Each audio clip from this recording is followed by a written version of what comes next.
So I wanted to talk about this because I downloaded Spotify in order to listen to it, and so why not give a critique?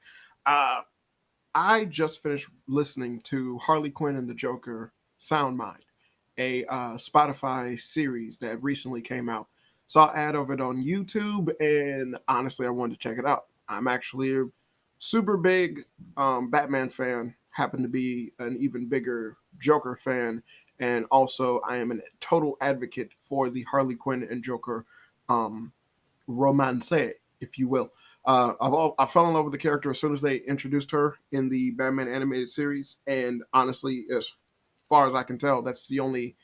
It's really the only association I've ever truly had with the character of Joker was the Batman animated series. So naturally, so I, much like a lot of people, grew up with Harley Quinn already being a thing, not even knowing that she didn't even exist in the comic books prior to the animated series. And if you didn't know, well, I hope you just learned something. But um, recently, Spotify did a little mini series for like little old radio shows of yore on Spotify with starring Christina Ricci. Now, I generally was intrigued with it because Christina Ricci was in it, and given her performance as Tara from the um, Titans Judas Contract movie, I was generally curious because of the fact that that's a she did a very good job as Tara. Honestly, halfway through the movie, I didn't even realize that it was Christina Ricci, and I generally liked it, especially like her screams and stuff like that at the end. She was killing it to me. So I wanted to listen to it and give my little take on it because of the fact it's like I said, I'm a big fan of Harley Quinn and Joker, generally Batman in general, but Harley Quinn and Joker is one of the better concepts as a tragic tale of the horror that is the Joker, and showcasing that Harley Quinn is much like a lot of people who have interacted with him, just another victim. Regardless of how you feel about the character, that's her story. That's generally supposed to be the cautionary tale about Harley Quinn, is that she is someone who was at the top of the game. She was a budding young psychiatrist, basically a rising star in the field, generally well spoken, well had a great aptitude for the craft itself, and you see that throughout different interactions with her character later on, with her like ingenious plans and things like that that go on. But she is basically basically a swan song, as she is someone who was brought down to the Joker's level by none other than the Joker, just manipulating and changing her. So I've always loved that about the character. And recently in DC, they have done major changes to her character and stuff like that. So I hoped that this would be a really good depiction and portrayal of her origin story, as well as because generally outside of the animated series, which is the proprietor of her origin story, and they did a beautiful rendition of it. I would highly recommend watching the Batman animated series if you happen to be a fan of Batman and you just never got around to doing it. Trust me, it holds up and it's actually worth a good watch. It's worth a watch and it holds up to this day. The stuff is set in like the fucking 50s and it still holds up to this day. And it's like, just think about it. It came out in the 90s, but it was set in like 50 times. They had like Tommy guns and trench coats and stuff like that. Crazy. But it's a really good animated series if you enjoy Batman. Hell, if you if you enjoy Batman Brave and the Bold, I would say go back and watch the Adam West Batman. That's just it'll just tickle you. It's funny. Also, that's like one of the best depictions of the Riddler as well. But I digress. So aside from the animated series actually being the proprietors of her origin story, no one else has actually done it well or have dived deeper into it and it make tangible sense coinciding with what the animated series did. Most people generally take towards Harley Quinn in a very weird and obscure way, almost as if They know who the character is, but they have no idea what her origin was. Thus, they make up some weird hoopajoop that just does not work within that coincides with how the character acts after their fall into madness and thereafter. So it just like so. Upon finding out about this, I thought, maybe maybe they'll finally get it right. And I don't know if you know, like you can go back and check. I've done a review over the book that was done by a very talented artist. Like his artwork is fucking beautiful. But he did a book called Harley Quinn. I believe that's the name of it. Has fantastic artwork, but I believe he wrote and did the artwork for it. But the book is fundamentally terrible in terms of portraying her origin story. Just really bad. So hopefully, this was something that would get it right. But let me go ahead and read you like the synopsis of it so you get an idea of what this story is. Okay. Dr. Harleen Quinzel, Christina Ricci, is fresh out of grad school, a new psychologist and psychologist psychologist at Arkham Asylum, determined to help the patients her colleagues have written off. But her dad is sick and in need of an expensive life-saving operation. That's actually really interesting. No one has done her family. And honestly, that seems like a very interesting take to have for this character. As wouldn't it be awesome to see like the repercussions that her family might have had with dealing with someone who essentially throws their hat in with the clown prince of crime. That has never been tackled before. And it's been life operation and is in need of an expensive life-saving operation she can't afford. When she meets patient J, Billy Magnuson, a magnetic criminal able to manipulate everyone but her. All right. Now, I don't know if you can tell, this is already the first but we're gonna get back to that. Harleen makes a fateful decision, leading her and the Joker down a dangerous path that will change Gotham City and Bruce Wayne, Justin Hartley. This is forever. I say because of the fact that it's like, is it necessary to introduce Bruce Wayne within their origin story? Absolutely not. Is that a name drop that you associate with Batman characters? For sure. But is that necessary for them? No, not at all. Not in their initial meeting, in their outing. So, Harley Quinn the Joker, Sound Mind, is created by Eli Horowitz and was produced by Realm in association with Blue Rim, blah, blah, blah, blah, blah, for Spotify Studios. So, okay. That's the general synopsis of what the story is. My first take on the actual for the overall podcast. It is 7 episodes. Each episode go within the realm of like 20 minutes apiece. So if you want something just playing in the background, real easy to listen to and whatnot. But my overall conception of it is that this is not good for Batman fans. It really isn't. It's a terrible rendition of Harley Quinn as well as the Joker and the Batman. It is a horrible concept for these characters, as there are multiple chinks in the armor for their actual character, the dynamic, as well as just how they function in order to facilitate this story to move along the plot that they have going on. It's not anything that you haven't seen within DC's current climate before, but this being an audio thing really just kind of also hurts it, as it's intriguing because what they got going on is pretty interesting. But in terms of what this story is as the overall podcast itself, I would not give this a listen if you happen to be a diehard Batman fan. But this is something that generally was very well acted, had very good sound design, and really good sound quality. I'll give it that. It was very good in that aspect. But if you happen to be a Batman fan and you also can pick up on bullshit, especially when DC puts in their flavor of bullshit, do not listen to this. It isn't good. It's not worth your time at all, especially if you happen to be a Joker fan or a Harley Quinn fan. It just does not work. Now, on the upside, Christina Ricci did really well. Honestly, I came here for her, and I was happy that I did. She did really well. The only problem I have is the fact that she did not go all in.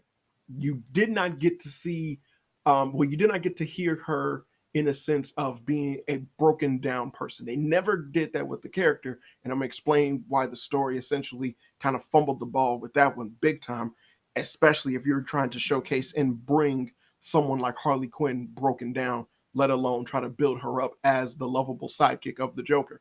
You never got that. You never got that at all. She generally played this as if you would see, damn near like think of any Law and Order episode where it's a woman that's guilty, but she kind of goes throughout the whole episode as the victim, only for them to find out at the very end that she's the one who murdered whoever. It went like that. It played out exactly like that. So where it was like, oh, she was just sad and depressed the entire time, then being like, I'm not going to be a victim. I'm not going to be a victim. And then at the very end, it was like, you weren't. You was actually the murderer. And it's like, and then, produced by Dick Wolf. So it they had her act in accordance to that. And it honestly kind of ruined what they had going on, as there were multiple moments within this episodic tale that you were just kind of like pleading like, hey, she would give a little more, it would dig a little deeper, or like have something else that comes out that gives you a sense of this is something Harley Quinn would do, rather this is what Harleen Quinzel would do, just to show that transmogrification of the character. And it's like you had multiple moments and you just kept fumbling the ball. It was like just different times, whether it was her interaction with her aunt, why she didn't have a outburst or she didn't attack her or anything like that, whether it was the multiple altercations or like different discussions that she had with people where she didn't have like a certain small burst of an aggression or anything like that. Hell, even to go so just sly as to have her accent come out more,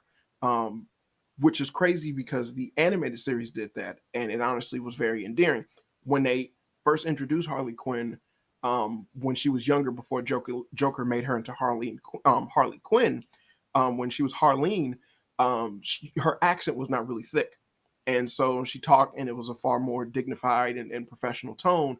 And then as the corruption and everything came, thus came the nickname, Mr. J, and then just the thick accent that Harley Quinn is known for. So the fact that they didn't do this was also something that was like, that was a easy fix, especially for something like this that was a like a little audio episode thing, which honestly would have been very good, because you kind of only got her just saying put in once at the very end on the last episode, and even then it was kind of misplaced and it just seemed out of order. But I did not really care for that, because like I said, she did a really good job in the Titans Judas Contract movie. So I really felt that her voice acting skills were kind of being undermined by this lackluster story. And that's really on their fault, because she was doing it for like being the somber, slow-paced, quiet, unspoken woman that they had her in the beginning before they get to her in the end, basically trying to become Harley Quinn. She did that perfectly. But again, it wasn't enough to give you a sense of like she was becoming Harley Quinn. It was just that she was just this woman for the whole thing, and then at the very end, it was like, oh, she's crazy now. So that was really bad. That was very bad on their part, and I fault them for that 100%.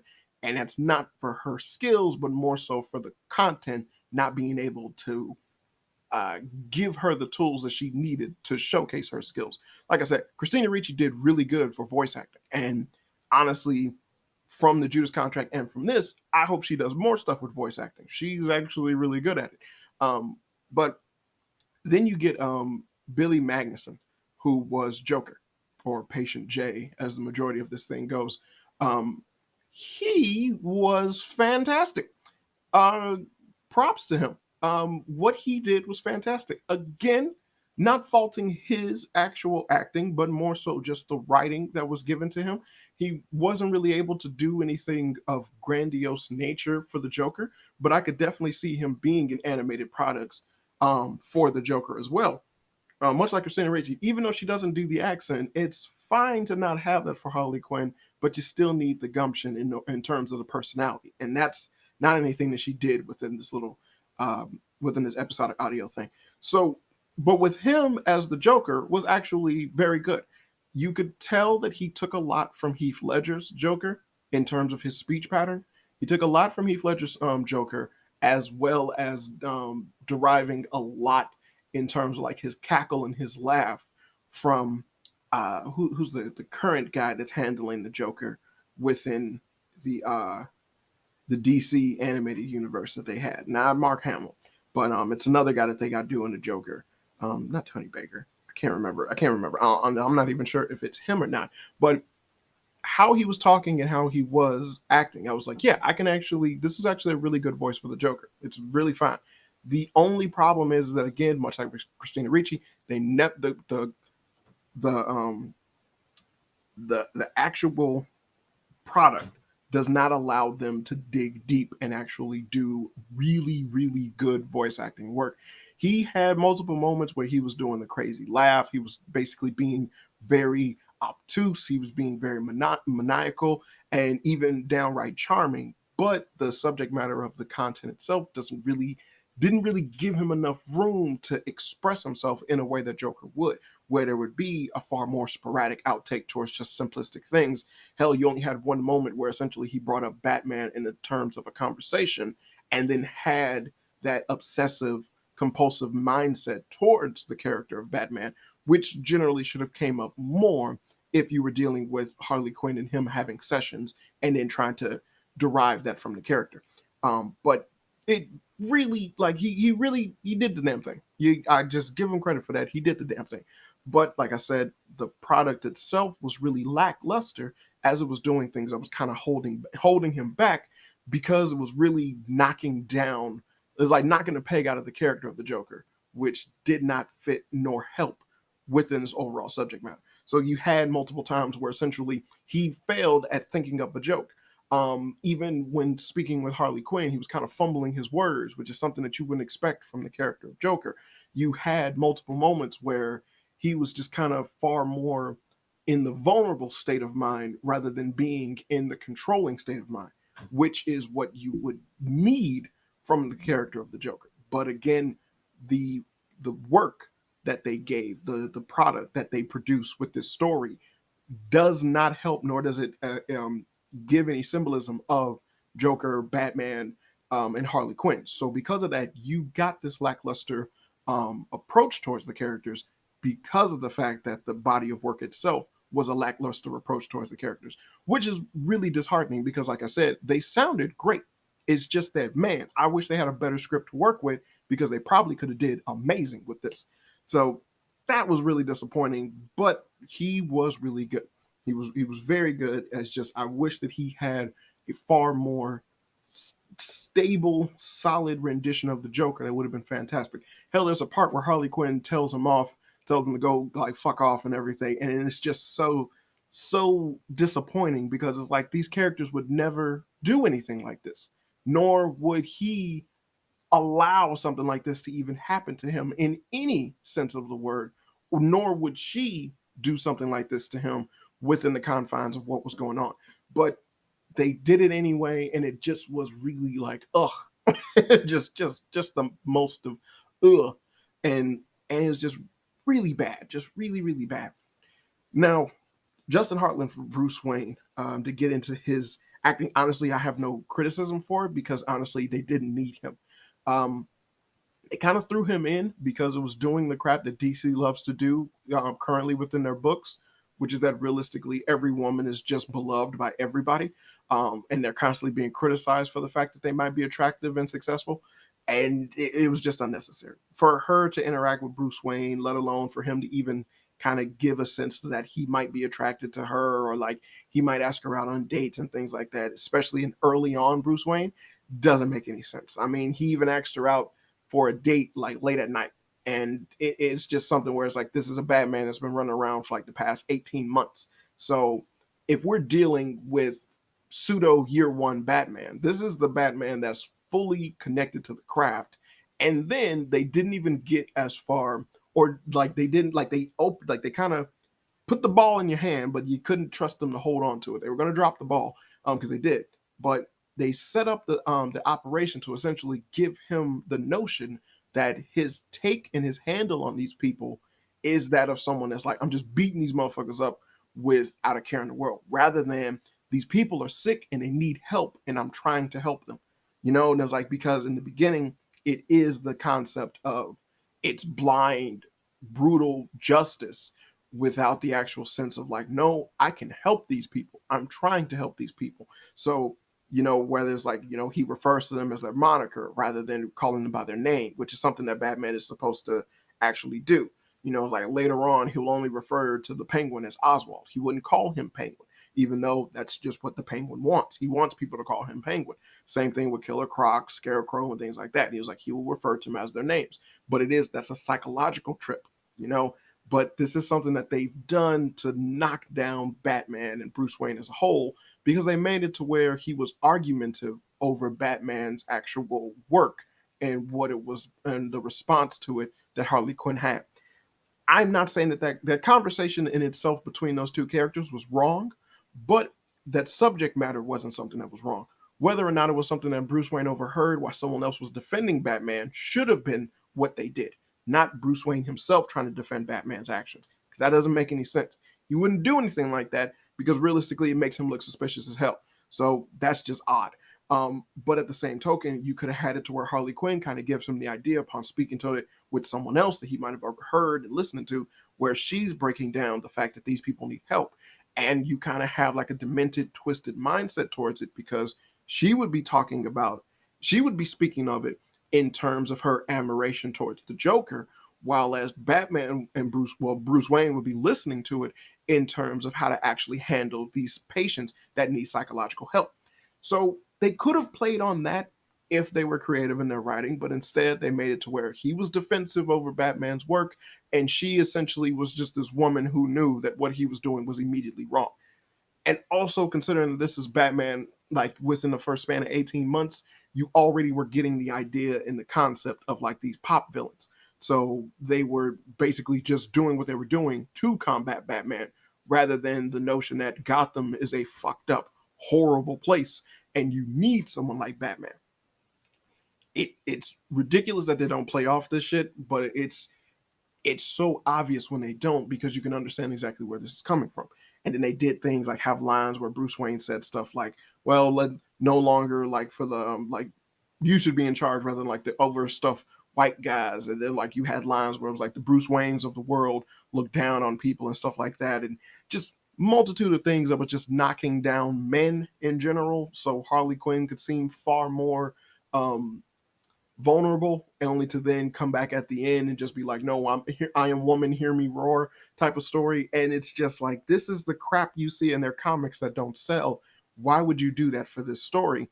It's unnecessary, especially considering that this story is not an admiration of Harley Quinn, but more so a tragic tale of what happened to Harleen Quinzel. You should have ran with that. It honestly had legs. Having it to where her father had cancer. She was trying to get him trying to get money for an operation for him. Still dealing with her job within Arkham. You had the multitude of different moments of her dealing with other patients. She dealt with the ventriloquist, Magpie. They even mentioned Killer Croc, Waylon Jones, and it was like that was fine. It was fine and dandy, but you really should have took a page from the Arkham Asylum games, where they had the tapes of Harley Quinn and Joker discussing and talking back and forth, which gave insight as to how she was slowly becoming corrupted and turning into Harley Quinn. But really, that should have been your fucking like the bones of what this story was, and then you just work around that with whatever else you wanted to add in, and it just would have been fine. It would have been a beautiful story realistically, but this in itself was just kind of, I am woman, hear me roar, and it gets real old real quick, because everything about it is just so predictable and so bleh upon it actually coming to light. And it's just, I really was disappointed that that was the route that this story take, as it seemed as if it was going to do a very interesting tale of Harley Quinn that dove more with her family, her life, her upbringing, as well as just the world that Gotham itself was and what her job entailed as she was working in Arkham prior to when she was manipulated and changed by Joker. And the fact that there was like none of that crossed the writer's mind upon doing the story is just really, really disappointing. Very disappointing. So aside from the small little things that I just finished saying, the overall consensus of the story is that it was really bad. Now I'm not saying that the podcast as a whole wasn't bad. Like I said, the performances were actually pretty good and decent, as well as like the sound design of the like the effects, the streets, and things like that. Like a lot of that was really good, but there were things that were done within the story that basically was those little chinks in the armor that you kind of, when you catch on to it, then you know exactly what the agenda is going for. Whether it is her like her boss basically accusing her of basically sleeping around with Bruce Wayne in order for her to get a promotion and stuff like that. And then a lot of the content within the story itself kind of coming up as, oh, it's because you're a woman, this happens to you, or because you're a pretty woman, this happens to you, or how hard is it for a woman to do this within Gotham when a man can do it, and it's whatever. There was like such an easy layup of like a of her being confrontational with someone when it came to a session that she had with Magpie. And Magpie was upset at the fact that she robbed a museum days on end, over and over again, and she worked there and she knew the place inside out. And then essentially she was just like stealing from it constantly. And it was just a whatever thing that was in the paper, and her name was actually mentioned in like the sixth paragraph, but it was misspelled. And yet when Joker robbed the place, it was all over the news. People couldn't stop talking about it. And then they didn't even know that it was Joker who did it. But essentially, what could have been, because you actually had a moment where Harley Quinn was kind of questioning Magpie upon her actually talking about that, is that you could have had it to where Harley Quinn was actually defending Joker's actual innovation towards what he did, to where he not only stole from the museum, but he got away while Magpie got caught. Magpie spent months planning the heist, and Joker did it within a matter of days, and then had a bigger splash than she ever did. Small things like that just could have elevated her character, as well as what she would eventually become as Harley Quinn, who is someone that is Joker's sidekick. She looks at him as just that he's amazing, he's the star, he's just above all others. But instead, they were trying so desperately to make it to where it was like everything Harley Quinn did was of her own volition, which is the worst route that you could possibly take with this character, as it is the current consensus with this character. But it is also one of the things that makes her character so unlikable in today's current climate with the current fan base. People don't like the new direction that Harley Quinn is, whether it's her being gay, her being in a relationship with Poison Ivy, her books about her being this anti-hero. That stuff doesn't sell. It doesn't sell and doesn't work because it's not a good rendition of the character. She is a tragic character. She is a character who is another victim of the Joker's twisted mind. That's what people fawned over. Also, I guess the costume as well. But it is something to be revered in terms of how sad that tale is, to where no matter what anyone tries to do or what they try to convince, she is never going to fall out of love with the Joker. She is a game that he was playing, and the multiple times in which he came to Arkham, or when he would break out and do horrible deeds and crimes, he would come back and he would seduce Harley Quinn.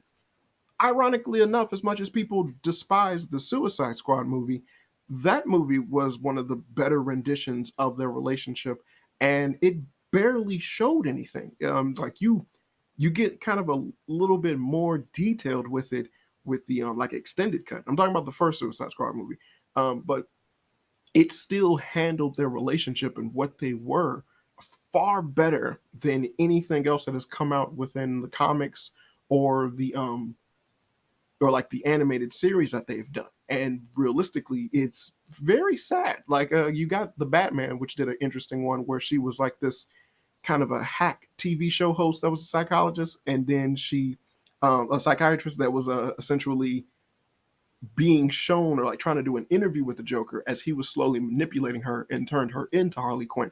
And that's actually a pretty good one and a funny episode. But with the Suicide Squad movie, you had just that small moment where you got to see friggin' Joker in a straitjacket and Harley Quinn just being goo goo gaga over him and being like she got him a kitty and he's sitting there moving in a straitjacket and she's just goo goo eyed over the fool. And it's like this a man with pale skin and green hair, like white face, green hair, and like freaking grill and shit like that, and tattoos over his face.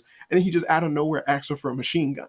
And then she does it. This leads to him giving her electroshock therapy because he was upset at how dare she try to pry into his mind when it's broken, and he wanted it to be broken. He didn't want her to do anything to it, and he was upset. So he would rather torture her, and then she lived with the fact that that he manipulated and tortured her, rather than her being killed by him, which just would be an easy fix. And then it led on to, which is a scene that they cut out from the theater release of the movie, where she's actually tracking this fool down and trying to be with him. And he honestly is just done with it because he can't comprehend the concept of her being in love with him. And then when he finally accepts it, then it becomes a thing where essentially he doesn't like to let her go. He's still Joker, because you get that scene where how she got caught in the first place and ended up in Blackgate, which is that this fool drove his car off a bridge and they landed in the water, and he abandoned her while Batman took her to jail. And then essentially you still have it to where he's obsessed with the fact that she's not around. So then he decides to break her out of prison. And that was a far more concrete and put together concept of the Harley Quinn and Joker um, arc or storyline of romance than anything else. And especially with this story, which just kind of it tried to sum it all up at the very end with just she's breaking him out of Blackgate. He understands that, but he's far more confused at what's going on, and she just has everything put together. And it's like there is no notion of Joker being in control at the entire incident. And I guess they were making it to where it's the Joker that put the makeup on his face rather than the one that was messed up by the chemicals.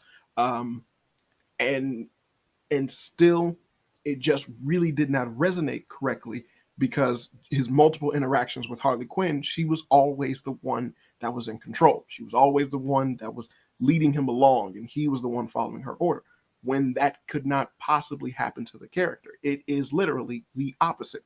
She held it damn near felt as if they didn't even watch the episode that depicted and gave the sense of her origin story, which honestly is a really good Batman animated series episode, but honestly is one of the more tragic tales of what happens to her character, as that episode in general showcases how she fell in love with the Joker, and then even upon her understanding and realizing her love for the Joker, when it boils down to it, she, as a gift, captures Batman and is planning on killing him.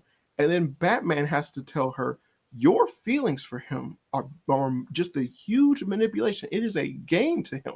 And it is like, I'm trying to help you. And it's like, you don't understand that you're just another pawn for him. And even upon that being the case of her gift wrapping Batman to the Joker, he's upset at the fact that she caught him, not him. And then he pushes her out of a goddamn window. He pushes her out of a window, and then essentially she wakes up in a hospital, but there's a rose on her desk next to her that says, "From Love, Mr. J," which is symbolic towards the first time he left a rose in her office when she first was meeting him, when she was dealing with him back in Arkham. And it showed you that tragic love story continue as he threw her out of a damn window. And all he did was put a rose on her desk, and she still was hook, line, and sinker right back in love with this fool. And even with the multiple interactions throughout the series, you just had different times in which she forgave Joker for damn near killing her because she loved him that damn much. That's the tragic tale of Harley Quinn. But DC in their current climate has this innate need to try and fix this because they don't want to be depicted as the series where you got a dude who generally is beating on this woman, which he does, and is always constantly thinking of killing her if he can help it. And they want to make it to where, since she's so popular and beloved as a character, let's change her up. Let's flip the script. It's literally the exact same thing they did with the character of Deadpool. But the problem is that it does not work with the character of Harley Quinn because the character of Harley Quinn is a sidekick character. Deadpool was his own standoffish villain that essentially you kind of fell in love with. And then there was a slow build of the love for the character with his goofy antics. And then you just put that on the spotlight he was able to hold his own. While with Harley Quinn, her general appeal and identity comes from the fact that she is enamored with the Joker. So it was a huge letdown that this was something that generally I felt could have did really well. Even certain plot points that they tackled, that was pretty cool. Her interaction with the ventriloquist was actually pretty cool. Like I said, there could have been parts with the magpie where she just could have lashed out at her because of all of her anger and aggression and whatnot. Hell, they didn't even have another female character in this series actually be depicted as bad. All of the men were bad, none of the women were bad. And like I said, in current DC fashion, it's small stuff, but it's stuff nonetheless. Now you can choose to ignore it if you want to, but that's your own personal gripe. But it's like the shit is there, and it is very much apparent. And so to ignore it is ridiculous, but it is there. And logically speaking, it's tiresome to sit there and go, oh, of course, this has a hand in what it is that's going on. So that in itself is just, like I said, a major letdown upon listening to this, because it was decent. It was a decent listen, but not anything that I would be like, oh yeah, I recommend you listen to this if you want to, have just a different take or a different understanding of the Harley Quinn and the Joker romance, or if you want something that basically will go in depth with the Harley Quinn and Joker romance, or something that basically has a better take of it. But it's generally just like I had in my review of the comic that was about Harley Quinn, where it's like, no, this was written by someone who barely grasps any symbolism of character from these well-known and established characters. And honestly, their rendition of them happens to be very skewed along the lines of what it is that they want to portray them as, rather than what they are portrayed as, whether it be the small moments where they had Joker literally unable to tell a joke because he was fumbling with his words, which just doesn't even make any damn sense, or the fact that he was just immediately enamored with Harley Quinn, and then it was just him constantly trying to approach her and be charismatic with her, and then it just not working. Like it said in the description, which honestly just doesn't make any sense, as her whole character's dynamic is the fact that that's what it did. She fell in love with this fool. He was able to manipulate her like he could anyone else. That's how dangerous this character is. But like I said, in the current DC climate, they do whatever they can to sit there and try to depict that that's not the case with the Joker. He can't just do that to anybody. But yes, he can. That's the beauty and the horror of this character. That's why, unlike any other character, he doesn't have a name. He is meant to be unknown. Regardless of what you might think or what you might say. It ain't Jack Napier. It ain't Arthur Fleck. He does not have a name. Okay, so it's insane that everyone keeps trying to change the narrative when it comes to the relationship, and for whatever goo goo gaga reason. But I don't I don't think that they will ever understand that what people initially loved about the Harley Quinn and Joker story is the fact that it was the Harley Quinn and Joker story. It's a love story unlike any other. It's a love story for sure, but it ain't a good one. And until people are able to embrace and grasp that concept, then you will forever be on the back burner of being this subpar concept that generally will never surpass what was initially integrated from the Batman animated series, which is where she comes from. So, that being said, I'll end this right here.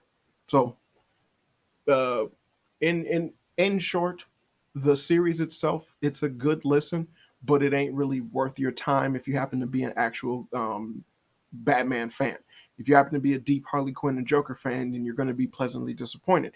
But the acting chops of Christina Ricci and everyone else that was in it was fine. But you can tell from listening to the story itself trudge on that they just generally did not allow them to do what they could have done, as their skills kind of depicted that yeah, they were able to get there, but the story never let them get there, which was incredibly disappointing and just always there as you were listening. And it's like, man, you really should be yelling right now. Like, man, you should really be screaming like now. This would be a perfect moment for Joker to like have a crazy ass laugh moment or something like that. Or this would be a perfect moment for him to just break down the barriers of her like basically defense of "I'm woman, hear me roar" right now, because that's something that the charismatic Joker would do. But you got none of that. You got none of that, and it was very disappointing and very disheartening. This is something to where I would love if they did this again, but you just got someone who was basically a far more competent writer to handle it, and that's it. So this has been another episode of Fun with Flame. I've been your host, Daniel the Flame. As always, good people. Hope you had fun. Hey, real quick, make sure you check any of the links down below if you want to see any of the stuff that I'm involved with. This includes more episodes of my podcast, as well as a comic book that I'm working on with my buddies over at These Guys. But as always, this has been another episode of Fun with Flame. I've been your host, Daniel the Flame, and as always, good people, I hope you had fun.